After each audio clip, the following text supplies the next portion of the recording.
अस्सलाम वालेकुम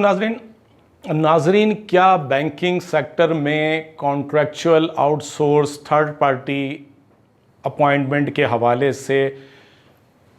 काम किया जा सकता है? ये बात भी एक बहुत बड़ा सवाल है जिसको उठाने के लिए कमर्शियल चैनल ने आज का मौजू चुना है। थर्ड पार्टी कॉन्ट्रैक्ट क्या है, थर्ड पार्टी के थ्रू आउटसोर्स लोगों को क्यों लिया जाता है, क्यों बैंक में काम किया जा रहा है और इस पॉलिसी को तमाम बैंक क्यों लेकर चल रहे हैं, यहाँ तक कि इस सिस्टम में आप ना सिर्फ चाइल्ड लेबर का कानून जो है उसको सबूताज कर रहे हैं, बल्कि उसके साथ साथ गवर्नमेंट की तरफ से कम सैलरी की जो लिमिट है उसको भी आप जो है वो तस्लीम करने से इनकारी हैं। क्या ये सब जायज़ है या नाजायज़ है? ये बात आज का इंतहाई अहम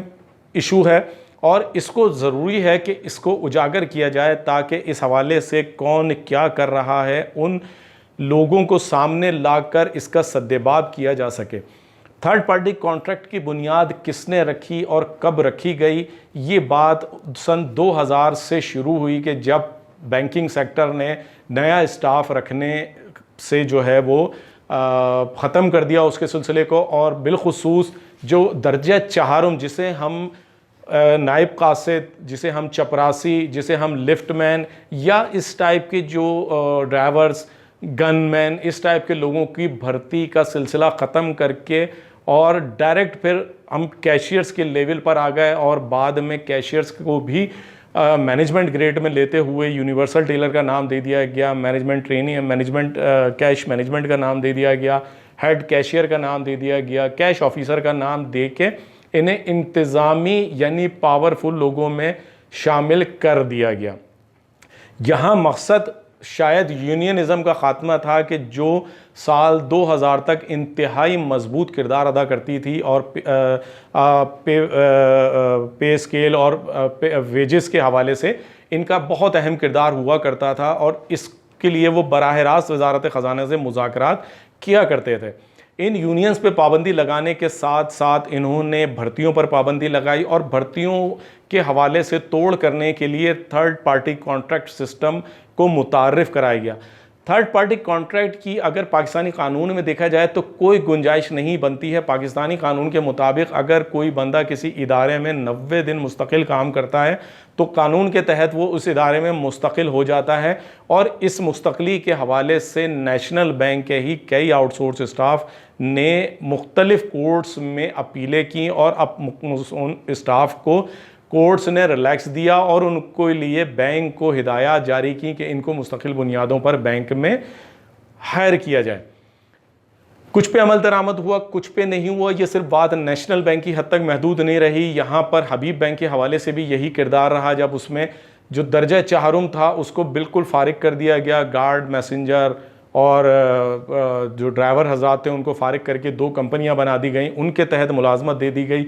अच्छा, इसी तरह मीडियम साइज़ बैंकों में भी यही सूरत हाल देखने में आई। बड़े बैंकों में तो खैर ये सूरत हाल इस वक्त चल रही है। ख़ुद स्टेट बैंक ने बजाय इस बात का नोटिस लेने के इस बात को फ़रोग़ दिया और ख़ुद उनके यहाँ भी इस भर्ती पर पाबंदी लगी और आज उनके यहाँ भी थर्ड पार्टी कॉन्ट्रैक्ट पर भर्तियाँ की जाती हैं और ये भर्तियाँ, इस भर्तियों में किए गए लोग 10-10, 12 साल से काम कर रहे हैं, जिसमें ग्रेजुएट, इंटर, मैट्रिक और नॉन तालीम याफ्ता स्टाफ भी जो है वो शामिल है। लेकिन इनको कंफर्म नहीं किया जाता, इनसे मुख्तलिफ काम के लिए जाते हैं। कई बैंकों में तो इनसे क्लियरिंग बनवाई जाती है, बाज़ औक़ात कैश पे भी बिठा दिया जाता है, बाज़ औक़ात इनको जो है कस्टमर सर्विसेज के हवाले से भी खड़ा कर दिया जाता है और ये अपना काम भरपूर तौर पर सरअंजाम देते हैं। लेकिन इनकी मुस्तक़ली के लिए जो है वो कोई जो है फ्यूचर नहीं है, बल्कि ये जिस सैलरी पर आए थे आज भी इनमें से कई को बोनस नहीं मिलता, बल्कि एक छोटे मीडियम साइज़ बैंक ने तो 15,000 वेजेस पे जो है 15,000 की तनख्वाह पे स्टाफ रखा हुआ है और वो भी चाइल्ड लेबर की जो है वो ख़िलाफ़ वर्जी वहाँ पर हो रही है। जेनिटोरियल की अगर हम अक्सरियत देखें तो वो 12 साल, 14 साल, 15 साल के लड़के हैं कि जिनकी CNIC नहीं बने। और जुल्म तो ये होता है कि इनमें से जब जिसको चाहा फारिग कर दिया और जिसको चाहा वो कंटिन्यू करते चलेगा, यहाँ तक कि जब कोरोना के 22 बैंकों की ब्रांचेस को बंद किया गया, चंद ब्रांचेस को बंद किया गया, तो उनके स्टाफ को या तो छुट्टी दे के मैंडेटरी दे के घरों पे भेज दिया गया या इधर उधर ब्रांचेस में डिप्यूट कर दिया गया, लेकिन इन जेनिटोरियल और आउटसोर्स स्टाफ को निकाल दिया गया, फारिग कर दिया गया, जबकि हुकूमत ने हर इदारे के लिए ये पाबंदी लगाई कि वो अपने स्टाफ की तनख्वाहों की अदायगी करेगा, भले इसके लिए इसको हुकूमत पाकिस्तान से लोन लेना पड़े। लेकिन बात यह है कि चिराग तले अंधेरा कि रेगुलेटर ने क्या किया, रेगुलेटर ने क्या इस अमर पे तवज्जो दी, रेगुलेटर ने क्या इस बात पे आवाज़ उठने पर कोई एक्शन लिया, किसी बैंक को जुर्माना आयद किया, किसी बैंक को इस बात का पाबंद किया कि आप इन स्टाफ को नहीं निकालेंगे, ऐसा कुछ नहीं हुआ। ये जुल्म, ये ज़्यादती कब तक होती रहेगी, क्यों होती रहेगी, लोगों को नौकरियों से क्यों महरूम किया जाता है, उनको उनका हक क्यों नहीं दिया जाता है, उनके तजर्बे से फ़ायदा क्यों नहीं उठाया जाता है, उनसे जिस तरह से काम लिया जाता है उन्हें बोनस क्यों नहीं दिया जाता है, उन्हें मेडिकल क्यों नहीं दिया जाता है, उन्हें क्यों नज़रअंदाज किया जाता है, उन्हें क्यों पाँव के जूते के तले दबा दिया जाता है, ये बात आज इस पे नोटिस लेना होगा। इस निचली सतह की भी बात सुननी होगी, इनको भी आपने वक़्त देनी होगी, इनका भी एहसास करना होगा, इनके भी बच्चे हैं, इनके भी ख़ानदान हैं, इनको भी आगे बढ़ने का हक़ चाहिए। इन्होंने भी मेहनत की है, इन्होंने भी अपनी ज़िंदगियाँ वक्फ़ की हैं, लेकिन आज इनका कोई पुरसाने हाल नहीं है। ये वो आवाज़ है नाजरीन के